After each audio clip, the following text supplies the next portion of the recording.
Mais uma vez aqui no consultório do Dr. Gilberto Laorgue Nunes, hoje a gente vai falar sobre uma doença chamada miocardiopatia hipertrófica. O nomezinho complicado, né? Já para começar, né? Então acho que de cara vamos explicar o que é, como é que se caracteriza essa doença. Então, miocardiopatia hipertrófica, como o nome diz, é uma das miocardiopatias que existem, né? E ela é um pouco diferente das outras, né? Por exemplo, da miocardiopatia dilatada, que é aquele coração dilatado, né? Que leva a um quadro de insuficiência cardíaca, porque nesse tipo de doença, primeiro, existe uma base genética, é uma doença que é transmitida por cromossomos. Segundo, ao contrário de uma dilatação do coração, o que existe é uma hipertrofia, ou seja, um espessamento do músculo cardíaco que compromete mais uma parede do coração do que as outras. Geralmente no septo, né, que é a porção que separa as cavidades direitas das cavidades esquerdas. E essa doença pode causar uma obstrução da ejeção de sangue do coração. Porque quando o coração contrai, como o músculo está muito espessado, quando o coração contrai, fecha a cavidade, ele pode obstruir a ejeção de sangue para a aorta e o paciente ter os sintomas clássicos dessa doença. Tá? Bom, como o senhor falou que é genético, pode ser genético, né? Existe já, por exemplo, a família sabendo, né, que existe isso entre eles. É possível prevenir de alguma forma?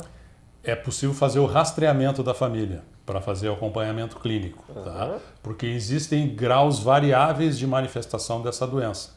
Então pode ser que numa mesma família, um indivíduo tenha a forma obstrutiva ou a forma que causa arritmia cardíaca, né? Enquanto que uma outra pessoa, um parente, irmão, primo, tem uma forma mais branda. Tá? Então por isso que uma vez que a gente faz o diagnóstico de miocardiopatia hipertrófica, é importante a gente checar os familiares de primeiro grau dessa pessoa, porque existe uma chance de que mais de um desses parentes possa ter a mesma doença.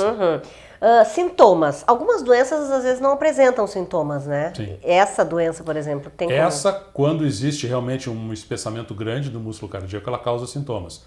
E os sintomas são falta de ar, porque o sangue não é ejetado, não oxigena o organismo de maneira adequada.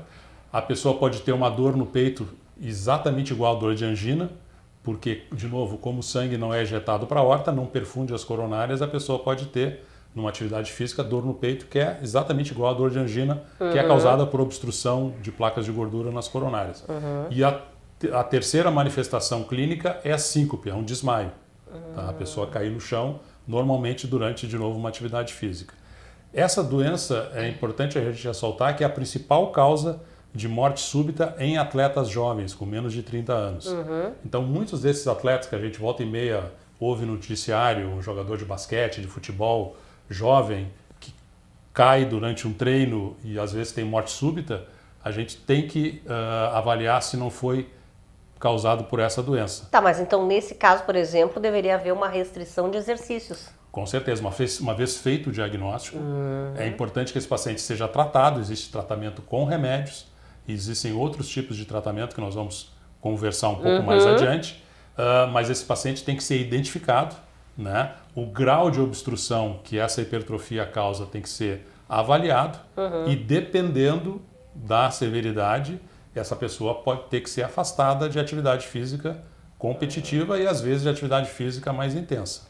Então, como tudo em cardiologia, o diagnóstico precoce é fundamental. E nesse caso, além do diagnóstico precoce, tem que também testar os familiares. Mas esse diagnóstico é feito com exames, então? É feito com exames clínicos, né?